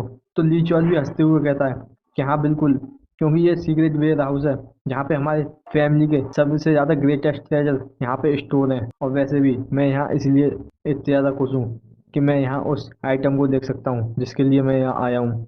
और हमें बताया जाता है कि ऐसे वेपन जो कि लीजेंड में गिने जाते हैं, और ऐसे एंशिएंट रेलिक जो कि लोगों को पता भी नहीं है कि वो एग्जिस्ट करते हैं कि नहीं, और जो भी लोग इस चीज़ को ढूंढना चाहते हैं तो उनसे लोग कहते हैं कि ऐसी कुछ भी चीज़ जो तुम ढूंढना चाहते हो, कि ऐसी सभी चीज़ें मार्शल ली की लैंड के सीक्रेट वेयर हाउस में मिल जाएंगी। और जबकि दिखाया जाता है उन दोनों को जो कि वहाँ उस बिल्डिंग में आ जाते हैं, जबकि जनरल ली टाई होंग उस लिफ्ट के बटन को दबाते हुए कह रहे होते हैं कि जो सीक्रेट वेयर हाउस का बेसमेंट है वहाँ पे बहुत ज़्यादा ऐसे वेपन है जो कि कई रीजन की वजह से वहाँ सील कर दिए गए हैं। जबकि दिखाया जाता है रिचुअल को, जो कि अपनी चमकती हुई आंखों से कह रहा होता है कि मैंने सुना है कि वहाँ मॉन्स्टर लेवल के वेपन है जो अपने ही ओनर को खा जाते हैं। जबकि इस बात को सुन के जो जनरल ली ताई होंग कहते हैं कि हाँ बिल्कुल तुम इसके बारे में जानते हो, अगर तुम इस तरीके के वेपन को एक बार पकड़ लोगे तो तुम्हारी बॉडी और तुम्हारा हार्ट दोनों ही उस वेपन के द्वारा खा लिया जाएगा। जबकि इस बात को सुन के जो ली चियोल होता है वो थोड़ी डरने की एक्टिंग करता है। जबकि ली ताई होंग इसे देखते हुए कह रहे होते हैं क्या तुम डर गए हो? तो ली चियोल चिल्लाते हुए कहता है नहीं, मैं बिल्कुल नहीं डरा। तो इस बात को सुन के ली ताई होंग हंसते हुए कह रहे होते हैं कि तुम चिंता मत करो, हम इस तरह की डेंजर प्लेस में नहीं जा रहे हैं, तुम बस उसके बेसमेंट में जा रहे हो। और वैसे भी मैं ऊपर जाना हूँ अपने बिजनेस के मतलब से, तो तुम्हारे पास टाइम है यहाँ आराम से देखने के लिए। तो ली चियोल भी उन्हें हाँ करते हुए उस लिफ्ट में अंदर चला जाता है, जबकि लिफ्ट का गेट बंद हो जाता है। जबकि ली चियोल परेशान होते हुए कह रहा होता है कि ये इतना भी आसान नहीं है कि एक इनोसेंट बच्चे की तरह एक्ट करना, कि जो सीक्रेट वेयर हाउस का बेसमेंट है उसको उसको वेपन की कब्र के द्वारा बुलाया जाता है। और यहाँ पे बहुत सारे ऐसे वेपन और रेलिक हैं जो यहाँ पे सील हैं। और वैसे मैं यहाँ इसलिए आया हूँ कि मैं एक सर्टेन वेपन को ढूंढ सकूँ जिसका नाम बाउंडलेस है। उसकी जो ओरिजिनल अपीयरेंस है वो एक डैगर के शेप जैसी है, मगर तुम उसमें अपना माना इंजेक्ट करोगे तो वो अपने लेंथ, शेप और वेट को और भी तरीके की उसकी प्रॉपर्टीज को आराम से चेंज कर सकते हो। और जो कि ली गन सोंग जो कि मेरा थर्ड ब्रदर है, और उसने इस सीक्रेट वेयर हाउस के बेसमेंट में से इस बाउंडलेस डैगर को पाया था मेरी पिछली जिंदगी में। और इस वजह से उसको एक टाइटल मिला था एवर चेंजिंग। और इसी वजह से जो मेरा थर्ड ब्रदर था वो इस ली क्लान का अगला पैट्रियार्च बना था, ना कि जो मेरा सबसे बड़ा भाई था वो पैट्रियार्च बना, जो कि ली क्लान का पैट्रियार्च बनने का कैंडिडेट था। और उसके बाद उसने मुझे ढूंढा और उसके बाद उसने मुझे ढूंढा और मुझको मरवा दिया। और यही सारी चीज़ें जो मैं जानता हूँ। और इस तरह की चीज़ दोबारा से ना हो इसके लिए मुझे इस वेपन को ढूंढना होगा। और तभी वो खुश होते हुए अपने हाथ की तरफ देखता है, जब भी दिखाया जाता है उसमें से वही ब्लैक मिस्ट लिकत भी होती है। और वो कहता है कि इसमें थोड़ा टाइम लगेगा मगर मुझे यहाँ हर एक जगह को चेक करना होगा। और तभी वो वहाँ उन सभी वेपन में डैगर को चेक करने लग जाता है और कह रहा होता है कि अब मुझे उस बाउंडलेस डैगर को ली ज्ञान सॉन्ग से पहले ढूंढना होगा। और तभी वो एक डैगर चेक करते हुए कह रहा होता है कि ये भी नहीं है। जबकि कुछ टाइम बाद का सीन दिखाया जाता है जहाँ पे वो एक डैगर को चेक करते हुए कह रहा होता है कि ये भी नहीं है। और वो थोड़ा थकते हुए कह रहा होता है कि यहाँ पे मैंने पिछले घंटे से हर एक ऐसी वो चीज़ देख ली है जो कि डैगर जैसी दिखती है, मगर फिर भी मुझे अभी वो बाउंडलेस डैगर नहीं मिला। तभी वो अपनी नज़र इधर से उधर करते हुए सोच रहा होता है कि सच में वो यहीं होना चाहिए, कि मुझे अब इन सभी डैगर्स को देखना होगा। और तभी वो वहाँ उस टेबल पर से हट के जा रहा होता है, तभी दिखाया जाता है एक बेकार से डैगर को जो कि लीचोल के हाथ की वजह से वहाँ गिर जाता है। जबकि लीचोल वहाँ से जाते हुए कह रहा होता है चलो मुझे वहाँ देखने चाहिए। और तभी दिखाया जाता है उस डैगर को जो कि लीचोल के आगे आगे गिर जाता है, जो कि बहुत ज़्यादा खराब हालत में होता है। तो लीचोल उसकी तरफ हाथ आगे बढ़ाते हुए कह रहा होता है कि इस तरीके का वेपन जिसमें इतनी ज़्यादा जंग लगी है ये इतनी बुरी हालत में भी कैसे आ गया। और जैसे ही वो अपना हाथ उस ब्लेड की तरफ लेके जाता है तभी दिखाया जाता है उसके हाथ में से वो भी ब्लैक मिस्ट जो बिना उसकी मर्जी के निकलने लग जाती है और उस जगह को घेर लेती है। तभी इस चीज को देखते हुए नीचो थोड़ा परेशान हो जाता है और कह रहा होता है क्या, कि ये अचानक से कैसे हो रहा है। और तभी दिखाया जाता है लीचुअल को जो कि उस जगह की मेमोरीज में पहुंच जाता है और वो इसे देखते हुए कह रहा होता है कि मैं कहाँ पर हूँ। और जब ये दिखाया जाता है कि वो एक लाशों के ढेर पे बैठा होता है, और जबकि उसके आसपास भी दिखाया जाता है जो कि वहाँ पे बहुत ज्यादा लाश और हड्डी पड़ी हुई होती हैं। जबकि लीचुअल उन्हीं हड्डियों के ढेर पे खड़ा होते हुए कह रहा होता है क्या ये इस जंग लगे हुए डैगर की मेमोरी है, मगर इसकी जो मेमोरी है ये और वेपन के साथ देखूं तो मैं बहुत ज़्यादा डिफरेंट है।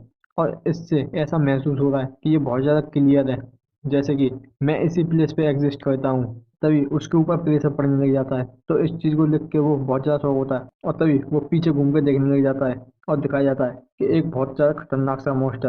अब वो कह रहा होता है कि ऐसा एक खतरनाक प्रेशर जिससे जो नेचर है वो खुद से डर जाए। एक ऐसा मॉन्स्टर जो कि ब्लू होल से अपीयर हुआ था बहुत बहुत टाइम पहले और उसने सभी को स्वेलो कर लिया था। एक एपोकलिप्स रैंक का मॉन्स्टर जब भी दिखाया जाता है जो कि बहुत बड़े साइज में होता है। और जब भी वो कप कपाते हुए पैदा होता है कि मैं यहाँ सच में मरने वाला हूँ, कि इसका कोई मतलब नहीं है कि मैं इससे फाइट करके इसको मार सकूँ, कि मुझे यहाँ से भागना होगा। और इसी बात को कह के वो वहीं गिर जाता है। और तभी दिखाया जाता है उसके पीछे किसी आदमी को जिसके हाथ में एक तलवार होती है। और तभी दिखाया जाता है कि वो वहां से आगे निकल के चला जाता है जल्दी से। जबकि ली चोल इसे देख के सोच रहा होता है कि ये मेरे पीछे कब आया। और जबकि दिखाया जाता है उसी आदमी को जो कि वहां से एक तगड़ा सा जंप लेके अपने उस तलवार से उस मॉन्स्टर पे अटैक करने के लिए तैयार होता है। और वो कहता है कि खाली एक सिंगल ब्लेड की स्टैक से वो जो तुम्हारा एनिमी है वो कट जाएगा। और इसी बात को कह के वो कहता है स्प्लिट डीमन, जिससे दिखाया जाता है, जब भी दिखाया जाता है उस आदमी का अटैक जो कि उस मॉन्स्टर पे जाके लगता है, जो कि बहुत ज्यादा खतरनाक होता है। और जिसकी वजह से जो उस मॉन्स्टर का खून होता है इधर से उधर आगे गिरता है। जबकि लीचुअल इसे देखते हुए कह रहा होता है कि ऐसा नहीं हो सकता, कि उसने खाली अपने एक स्ट्राइक से उसको डिफीट कर दिया, कि हाँ ये पर्सन पहले। और तभी दिखाया जाता है उस पर्सन को जो कि पीछे मुड़ते हुए कह रहा होता है कि तुम कौन हो। जबकि इस चीज को देख के लीचुअल बहुत ज्यादा शौक हो जाता है। वो कह रहा होता है क्या उसने मुझे देख लिया, मगर कि ये कैसे हो सकता है। तभी दिखाया जाता है उस इंसान को जो कह रहा होता है कि तुम यहाँ पे क्यों हो। और तभी वो अपनी उस तलवार को अटैक करने के लिए लीचोल की तरफ तैयार हो जाता है। वो कह रहा होता है कि मैं तुम्हारे लिए थोड़ी मर्जी दिखाऊंगा, कि मैं तुम्हें बिना कोई दर्द के भेज दूंगा। तभी दिखाया जाता है वो इंसान जो कि लीचोल पे अटैक कर देता है, जबकि लीचोल भी कह रहा होता है नहीं। और तभी दिखाया जाता है जो कि लीचोल होता है वो प्रेजेंट टाइम में आ जाता है, और वो उस बियर हाउस में बैठा हुआ होता है। जबकि उसके हाथ से वो जो जगह होता है वो वहीं गिर जाता है। और जबकि लीचोल परेशान होते हुए सोच रहा होता है कि वो जो अभी सीन था वो अभी क्या था, कि जो प्रेशर आ रहा था उस इंसान से वो बहुत ज़्यादा खतरनाक था। जो मेरी पूरी बॉडी थी वो वहाँ कँप-कँपा रही थी। अगर क्या होता अगर ये मेरी सच में रियल लाइफ होती तो। जबकि दिखाया जाता है कि लीचर उस जगह को देखने लगता है, जबकि दिखाया जाता है उस जगह की तरफ जिसके ऊपर से वो जंग हट रही होती है। जबकि लीचर इसे देखते हुए कह रहा होता है कि ऐसा नहीं हो सकता। तभी वो उस जगह को पकड़ लेता है और उसे देखते हुए कह रहा होता है कि मैं अब इस पर डाउट ही नहीं कर सकता कि ये सच में वही है। तभी वो अपने हाथ पे थोड़ा सा उस जगह से कट लगाता हुआ कह रहा होता है कि मैं 10,000 सोल्जर का मास्टर बनूंगा। और जबकि दिखाया जाता है इसके बाद ही उस डैगर में से बहुत ज्यादा लाइट निकलती है। जबकि ली चोल भी उसमें अपना माला डालता है और उस डैगर को वो एक तलवार में बदल देता है और उसे वहां पे चलाने लग जाता है। और फिर वो उस तलवार को चलाने के बाद कहता है कि मैंने तुम्हें ढूंढ ही लिया बाउंडलेस डैगर। तो सीन कट के दिखाया जा रहा होता है कुछ हफ्ते बाद का, जहाँ पे लीजियल अपनी स्वॉर्ड के साथ प्रैक्टिस कर रहा होता है। और वो थकते हुए कहता है कि एक और फेलियर, कि यहाँ तक कि एक हफ्ता बीत गया है जब से मैंने उस बाउंडलेस डैगर को पाया था। और मैंने उस बाउंडलेस डैगर को जो कि मैंने उस अंडरग्राउंड सीक्रेट वेयर हाउस से पाया था उसको मैंने एक रिंग में बदल दिया, जिससे जो लोग हैं इसको नोटिस न कर पाए। मगर वो क्या था, जब पहले जो मेरे साथ हुआ, जब मैं उस डैगर की मेमोरी में गया, तो जो आदमी था जिसने उस मूवमेंट को यूज किया था, स्प्लिट डीमन, और उसने खाली मुझे उस टेक्निक को दिखाया और उसके नाम को बताया, क्योंकि वो महसूस कर रहा होगा कि मैं इस चीज़ के लिए ज़्यादा जल्दी हो जाऊंगा कि वो मुझे इस टेक्निक को सिखा दे। अगर मैं उस टेक्निक की फोर्स की बात करूं तो वो अलग बात है, मगर जो उसकी मूवमेंट थी वो बहुत ज़्यादा खतरनाक थी। यहाँ तक कि मैं उन्हें दोबारा से रेप्लिकेट नहीं कर पा रहा हूँ, मगर फिर भी वो अपनी तलवार पकड़ के दोबारा से वहाँ अपनी प्रैक्टिस करने लग जाता है और कह रहा होता है कि मैं कोई भी जल्दी में नहीं हूँ। मेरे दिग्दर्शन से पहले मैं बस एक ऐसा व्यक्ति था जो कि अपनी फैमिली की बेसिक टेक्निक को भी नहीं पा पाया था। और ये मेरा पहली बार है कि मैं इस तरह की एडवांस मार्शल आर्ट को एक्सपीरियंस कर रहा हूँ, तो मैं सच में इसे कर लूँगा। मुझे एक एक चीज़ याद है उसकी, कि वो किस तरीके से आदमी मूव कर रहा था। और तभी वो कुछ याद करके कहता है कि एक मिनट रुको, वो आदमी, कि मैं उसकी तरह एडल्ट नहीं हो गया हूँ। जो मेरा शरीर है वो अभी भी 9 साल के बच्चे जैसा है। अगर क्या होगा जब मैं उस आदमी की मूवमेंट को कॉपी करूंगा, तो मैं उस मूवमेंट को अच्छी तरीके से कॉपी नहीं कर पाऊंगा, क्योंकि जो उसका और मेरे शरीर का अंतर है वो बहुत ज़्यादा है। तो इसलिए मुझे इसे अपने बॉडी के हिसाब से एडेप्ट करना होगा, बिल्कुल आराम से और नेचुरली। तभी वो अपनी आंखें बंद कर लेता है और सोचने लग जाता है कि अपने स्वord को इस तरीके से उठाओ जिस तरीके से तुम्हारी बॉडी के लिए अच्छा हो। और तभी वो अपनी स्वord को ऊपर उठाता है और नीचे जमीन पे एक अटैक करता है। और दिखाया जाता है कि वो इस चीज़ को देख के बहुत ज़्यादा खुश हो गया होता है कि उसका जो आउटकम था वो बहुत ज़्यादा अच्छा था। और वो कहता है कि चलो ठीक है, अब मैं थोड़ी देर के लिए थोड़ा आराम कर लेता हूँ। और वो अपनी मुट्ठी मीचते हुए कह रहा होता है अब मुझे बस अपनी माना यूटिलाइजेशन प्रॉब्लम को सॉल्व करना है। यहाँ तक कि मैंने कितनी बार उस माना यूटिलाइजेशन को रेप्लिकेट करने की कोशिश कर ली जिस तरीके से मुझे याद थी, मगर फिर भी मैं हर एक बार फेल हो गया। कि ऐसा लगा है जैसे कि मैं कुछ इंपॉर्टेंट चीज़ को भूल रहा हूँ, कि ऐसा लगता है कि मेरे पास अभी कोई चॉइस नहीं है, बस मुझको अभी यहाँ पे ट्राई करता रहना होगा। तभी दिखाया जाता है किसी लड़की को जो कि उसे चुपके से देख रही होती है। जबकि लीचुअल दोबारा से अपनी प्रैक्टिस करने के लिए तैयार होता है, कह रहा होता है कि चलो ठीक है, कि मुझे दुआ से शुरू करना चाहिए, और फिर वो दुआ से अपनी स्वॉर्ड को स्विंग करता है, और तभी दिखाया जाता है वो लड़की जाके उस स्वॉर्ड को बीच में ही पकड़ लेती है अपने हाथों से ही, और वो कहती है कि बच्चे। और इस चीज़ को देख के ली चोल शौक हो जाता है, और जबकि वो डरावने अंदाज में कहती है कि तुमने इस तरह की स्किल कहाँ से सीखी। जबकि ली चोल कहता है कि तुम कौन हो, और जबकि वो उसे देखते हुए कह रहा होता है कि डार्क हेयर और ब्राउन आइज, तो इसका मतलब ये डायरेक्ट डिसेंडेंट है अपनी मार्शल ली क्लैन की। और तभी वो लड़की कहती है, क्या मैं, क्या तुम मुझे नहीं जानते? और तभी वो हंसते हुए कहती है कि हाँ, ऐसा इसलिए क्योंकि मैं बाहर नहीं निकलती ज़्यादा। और वैसे तुम्हारा नाम क्या है? तो लीचोल अपना नाम यंग बताता है, जबकि वो सुनती है योल कि कितना ज़्यादा यूनिक नाम है, और वो हंसते हुए कहती है और मेरा नाम ली ग्योन का है, और तुमसे मिलके अच्छा लगा। और वो इस बात को कह के लीचोल को इधर से उधर घुमाने लग जाती है उसका हाथ पकड़ के। और जबकि लीचोल सोच रहा होता है कि ये मेरी सबसे ज़्यादा छोटी आंट है, और इनका नाम ली ग्योन का है। जबकि वो अपनी पुरानी बातें याद कर रहा होता है जनरल के साथ, जहाँ पे उसने बताया था कि वो और लोगों से थोड़ी सी अलग है, यहाँ तक कि जो तुम्हारे ग्रैंडफादर थे वो उनसे बहुत ज़्यादा हेट करते थे। और वो याद करता है कि उसके अंकल ने इनके बारे में पहले बताया था अपनी पुरानी ज़िंदगी में, मगर इससे भी ज़्यादा। और वो इस बात को कह के दिखाया जाता है कि वो उसकी आंट लीचोल को दूर फेंक देती हैं, जबकि वो कहती हैं कि तुम कितने ज़्यादा कमज़ोर हो। जबकि लीचोल सोच रहा होता है कि ये इस बात पे ध्यान क्यों नहीं दे रही कि ये बैल से ही बहुत ज़्यादा स्ट्रॉन्ग है। और जबकि वो उसकी आंट कहती हैं कि अच्छा बच्चे, क्या तुम मुझे बता सकते हो कि तुमने ये जो स्किल है कहाँ से सीखी है? जबकि लीचोल कहता है मगर तुम ये क्यों जानना चाहती हो? तो उसकी आंट कहती है कि तुमने अभी एक एंशियंट मार्शल आर्ट को यूज़ किया था, और मैं सबसे ज़्यादा ओल्ड मार्शल आर्ट को पसंद करती हूँ, इसलिए मैं बहुत ज़्यादा क्यूरियस हूँ कि एक एंशियंट मार्शल। और यहाँ तक कि तुम्हें पता है कि पहले एंशियंट मास्टर भी रहा करते थे। और तभी वो अपने पास से एक बुक निकाल के दिखाती है और कह रही होती है कि ये लो, ये तुम्हारे लिए एक गिफ्ट है। तो लीचुअल कहता है कि अच्छा ये गिफ्ट है? तो उसकी आंटी कहती है हाँ, तुम इसे खोल के देखो।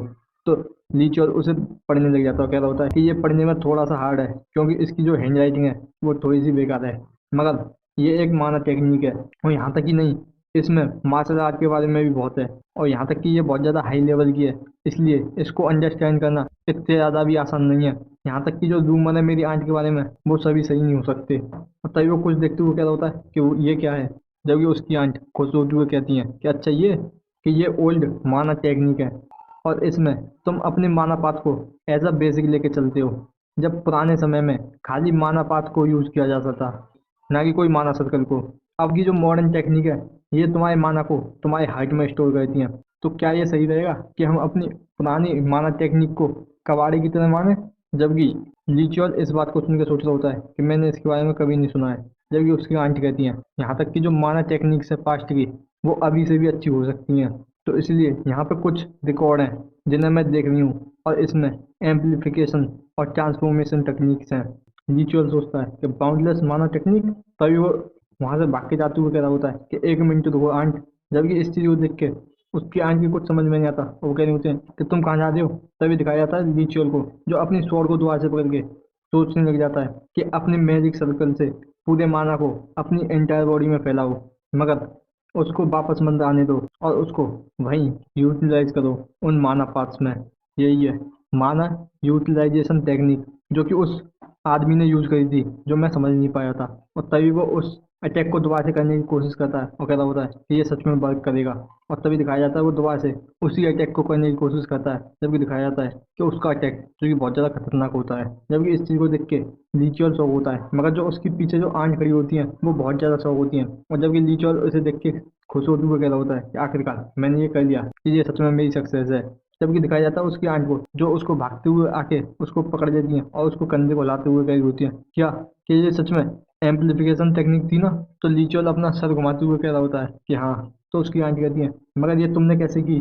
तो लीचुअल कहता है मैंने बस ये करी थी। जबकि उसकी आंटी गुस्सा करते हुए कह रही होती है कि हाँ, मगर मुझे बताओ कैसे? जबकि लीचुअल अपने कंधे को पकड़ते हुए कह रहा होता है कि मुझे ये तुम्हें क्यों बताना है?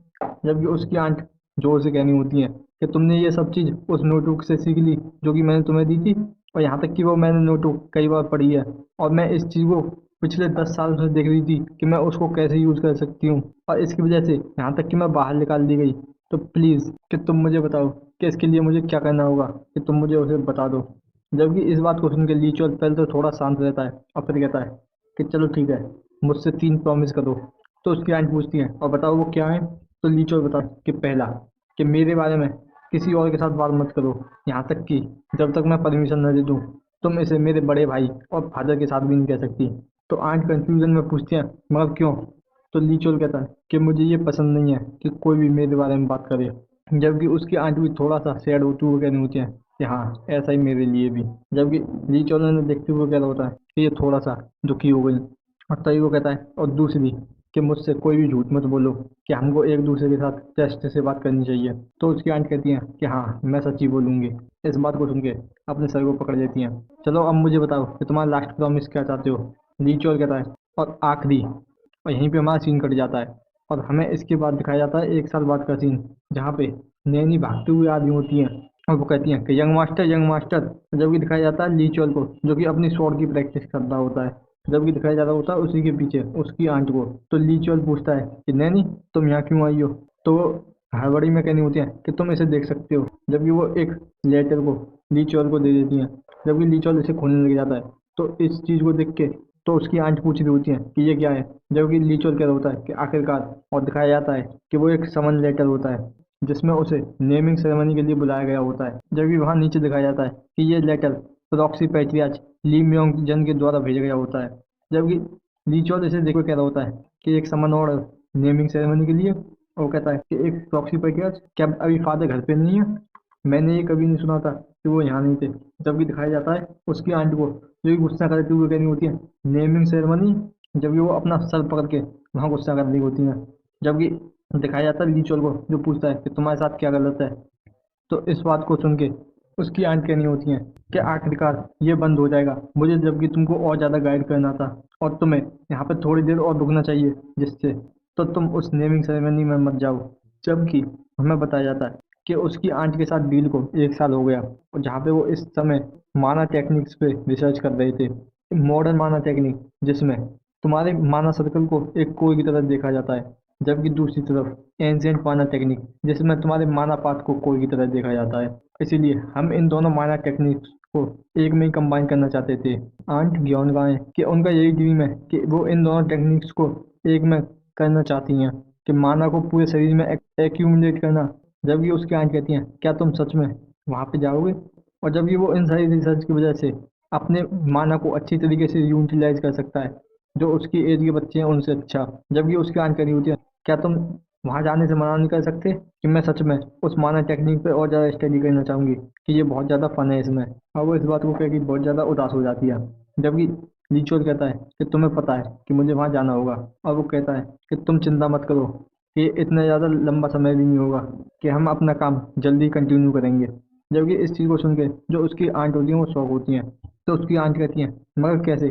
तुम अपनी लेसन की वजह से बहुत ज़्यादा बिजी हो जाओगे। तो ली चोल कहता है कि मैं माना technique training, recovery of ancient माना टेक्निक एक साथ प्रोसीड करूंगा। जबकि सीन करके दिखाया जाता है जहाँ पे ली चोल और ली हुआ एक कैप्सूल के अंदर होते हैं, जहाँ पे कोई इंस्ट्रक्टर कहता है, चलो ठीक है, आज की ट्रेनिंग हम शुरू करते हैं। सबसे पहले कि तुम्हें मैजिक अटैक को 30 मिनट तक एंड्योर करना होगा। और हमें बताया जाता है कि ये आदमी ब्लड टाइगर स्क्वाड ग्रुप का ग्रुप लीडर का इंस्ट्रक्टर है, झांग वुक। और जबकि दिखाया जाता है कि उनकी ट्रेनिंग वहाँ चालू हो जाती है। जबकि वो सोच रहा होता है कि मैंने ये प्रेडिक्ट किया था कि जो 9th सन है वो इसको फेल कर जाएगा, क्योंकि इसने यहाँ तक कि अभी एक बेसिक ट्रेनिंग को भी नहीं लिया है। मगर फिर भी ये एक माना टेक्निक को यूज करता है इन सभी को डिफ्लेक्ट करने के लिए। और ये जो बच्चा है ये अपने आप को टेस्ट करता है, ये अपने आप को उस एट डॉटर से कंपेयर करता है और अपनी स्किल को चेक करना चाहता है। और इसीलिए ये अपने आप को इतने ज़्यादा हाई लेवल की लेसन दे रहा है। मगर यहाँ तक कि ये एक बस 10 साल की नाजायज औलाद है। अब मैं इसको ये बिल्कुल नहीं बोलूँगा, मैं इसके टैलेंट को देख चुका हूँ। तो इसलिए ये बहुत ज़्यादा दूर हो जाएगा अगर मैं इसको इस तरीके से बुलाऊँ। अब मैं अपना बेस्ट देने वाला हूँ, जिससे मैं इसको अच्छी तरीके से टीच कर सकूँ। तो ये इसके लिए अच्छा रहेगा, इसके नेमिंग सेरेमनी के लिए। जब भी दिखाया जाता है वो वहाँ से निकल के आते और कह रहा होता है कि ये ख़त्म हुआ, कि ये बहुत ज़्यादा इंसेन है, कि वो एक बच्चे को इस तरीके से एक डिवाइस में फेंक देते हैं जहाँ पे उनको मैजिक अटैक्स के लिए रेजिस्टेंस पाने के लिए उनको बहुत ज़्यादा मैजिक अटैक खाने पड़ते हैं। मगर फिर भी मुझे ये नहीं लगा था कि वो मुझसे माफ़ी मांगेगा। यहाँ तक कि मैंने उसके टोन में भी अंतर देखा है, मगर फिर भी मुझे अभी थोड़ी सी रेस्ट लेने की ज़रूरत है। जब भी दिखाया जाता है ली हुआ को आते के साथ ही लीचोल पे अटैक कर देती है, मगर दिखाया जाता है लीचोल जो उस अटैक को अपने हाथ से रोक लेता है। और जबकि लेडी हुआ कह रही होती है कि तुम बास्टर, हमें बात करने की जरूरत है, जबकि लीचोल कहता है कि तुम ये क्या करने की कोशिश कर रही हो अभी। जबकि दिखाया जाता है लेडी हुआ जो गुस्सा करते हुए कह रही होती है, तुम अपने मुंह को संभालो कि मैं एक जाहिज बच्ची हूँ ना कि तुम, और यहाँ तक कि मैं तुमसे 1 साल बड़ी हूँ। जबकि लीचुअल वहां से जाते हुए कहता होता है कि मेरे पास टाइम नहीं है तुमसे बात करने के लिए। जबकि इस बात को सुन के ली हुआ गुस्सा करते हुए अपने फिस्ट को बना लेती है और कहती है कि तुम्हारी हिम्मत भी कैसे हुई मुझको इग्नोर करने की। और वो अपना फिस्ट का अटैक सीधा ही लीचुअल पे करने के लिए तैयार होती है। जबकि लीचुअल उसे भी देख लेता है और कह रहा होता है कि यहाँ तक कि ये अपने माना को भी यूज कर रही है, मैं बस इसको इग्नोर करना चाहता था मगर। और दिखाया जाता है कि लीचुअल उसके अटैक को डॉज कर, जबकि वो सीधा ही ली हुआ के गले को पकड़ के उठा देता है और वो उसकी कॉलर को पकड़ के पास लेके आता है। कह रहा होता है अगर तुम इस चीज़ के लिए रोने वाली हो तो जाओ अपनी माँ के पास जाके रो, मैं बहुत ज़्यादा बिजी हूँ तो इसलिए मुझे परेशान मत करो। और वो उसको छोड़ के वहाँ से जाने के लिए तैयार होता है। जबकि दिखाया जाता है ली हुआ को जो कहती है कि ये सभी चीज़ें ये तुम्हारी फॉल्ट है, ये सब तुम्हारी वजह से ही है, जो भी तुमने वहाँ उस स्टील सिलेक्शन रिचुअल में किया था इस वजह से हमेशा ही मैं तुमसे कंपेयर करी जाती हूँ। तो इसलिए तुम यहाँ से कहीं गायब क्यों नहीं हो जाते जैसे कि दूसरे नाजायज बच्चे करते हैं। ये कोई फेयर नहीं है। यहाँ तक कि मैं इस वजह से सो भी नहीं पाती, यहाँ तक कि मैं एक स्नैक भी नहीं खा सकती, मैं हमेशा ही ट्रेनिंग करती रहती हूँ। जबकि तुम हमेशा से ही टैलेंटेड बॉय हुए हो। और ये सभी बातें वो बहुत ज़्यादा गुस्से में चिल्लाती हुई कह रही होती है। मैं ये करना नहीं चाहती थी मगर मदर, और वो इस बात को कह के चुप हो जाती है। तभी दिखाया जाता है लीचुअल जो कहता है कि ये बहुत ज़्यादा आसान होता है कि तुम दूसरे को ब्लेम करते रहो कि हाँ मैं एक बास्टर्ड चाइल्ड हूँ, मगर जैसे कि तुमने कहा तो तुम अब यहाँ से जा सकती हो। अगर तुम सो नहीं पाती तो सो मत, और जब तुम मुझे पकड़ नहीं पा रही तो इसके लिए भूल जाओ। और अगर तुम कोई भी स्नैक नहीं खा पा रही तो इसे खाना बंद कर दो, और जो भी तुम कर सको उसे कर लो मुझे सरपास करने के लिए। जबकि रिचुअल और भी कहता है जाओ अब तुम मुझसे माफ़ी मांगने के लिए कहोगी, क्योंकि इसी तरीके से ये फैमिली वर्क करती है। जबकि दिखाया जाता है ली हुआ को भी गुस्सा करते हुए कहती है कि तुम एरोगेंट बास्टर्ड, और वो चिल्लाते हुए कहती है कि चलो ठीक है कि अब मैं ये नेमिंग सेरेमनी में तुमसे बहुत ज़्यादा अच्छा करने वाली हूँ, और मैं ये मेक श्योर करने वाली हूँ कि तुम मुझसे गिरते हुए माफ़ी मांगोगे और इस चीज़ को भूलना मत। जबकि लीचुअल वहाँ से जादू वगैरह होता है कि हाँ कि मैं इस चीज़ को देखूंगा। दिखाया जाता है सेक्शन 7 के ट्रेनिंग हॉल का, जहाँ पे जहाँ पे मार्शल ली क्लान की lady of the house Baek Huayan आती हैं। जबकि कोई मेड वहाँ उनका स्वागत करती है और वो पूछती हैं कि यहाँ से चली जाओ, मैं अपनी बेटी से बात करना चाहती हूँ। तो वो वहाँ से चली जाती है। जबकि दिखाया जाता है ली हुआ को जो अपनी स्वॉर्ड के साथ वहाँ प्रैक्टिस कर रही होती है। तभी दिखाया जाता है कि उसकी मदद पीछे से आवाज़ आकर कहती हैं कि तुम यहाँ क्या कर रही हो। जबकि ली हुआ कहती है कि मदद, मैं बस यहाँ ट्रेनिंग कर रही थी। तो उसकी मदद कहती हैं कि मैंने सुना कि तुम किस तरीके से हार गई, और अपनी खतरनाक सी आवाज़ में कहती हैं तो मुझे ये पता है कि मैंने तुमसे पहले कह दिया था कि तुम्हें अपने राइवल को अच्छी तरीके से तोड़ देना है। तुमने मुझे बहुत ज़्यादा डिसअपॉइंटेड किया, और तुम्हारे लिए ये अच्छा रहेगा अगर तुम इसे करना छोड़ दो, क्योंकि तुम्हें लगता है कि तुम इसे करने से कि तुम मुझसे लेक्चर नहीं खाओगी। यहाँ तक कि मैं तुम्हें और भी ज़्यादा लेक्चर नहीं देना चाहती। जबकि ली हुआ इस बात को बड़े गुस्से में सुन रही होती है, और वो गुस्से में कहती है फिर मुझे पता है कि तुम सोच रही हो कि मैं क्यों ट्रेनिंग कर रही हूँ, मगर मैं ट्रेनिंग इसलिए कर रही हूँ क्योंकि मैं चाहती हूँ। जबकि इस बात को सुन के उसकी मदर कहती है क्या, और जबकि लेडी हुआ चिल्लाते हुए कहती है मैं उसको हर एक कीमत पर पीट के रहूंगी, और इसलिए नहीं क्योंकि वो तुमने मुझसे करने के लिए कहा है, कि इसलिए क्योंकि मैं खुद चाहती हूँ तो इसीलिए मैं ये खुद से कर रही हूँ। जब उसकी मदद कहती है कि तुम मुझसे ये कह रही हो कि तुम एक ऐसे बास्टर्ड चाइल्ड से मोटिवेटेड हुई हो। तो इस बात को सुन के जो लेडी हुआ कह रही होती है क्या, और जबकि दिखाया जाता है उसकी मदर जो उसको पकड़ते हुए कह रही होती है कि एक ऐसा नाजायज बच्चा ली क्लैन का, और तुम और वो बिल्कुल अलग हैं, और तुम्हें इसके लिए जीतना ही होगा। तो इसीलिए तुम्हें इसको ये देना होगा, और यहाँ तक कि तुम इसके लिए मोटिवेटेड हो गई और तुम मुझसे जीत जाओ, मैं इसलिए इसे दे रही हूँ। और तुम मुझसे और ज़्यादा मोटिवेटेड मत हो। और इसे कहा जाता है ड्रीम लाइक ट्रेंस। ये एक लीथल पॉइजन है और तुम उसको सरपास नहीं कर सकती, और इसीलिए उसको ये पिला देना। और यही हमारी फैमिली का तरीका है।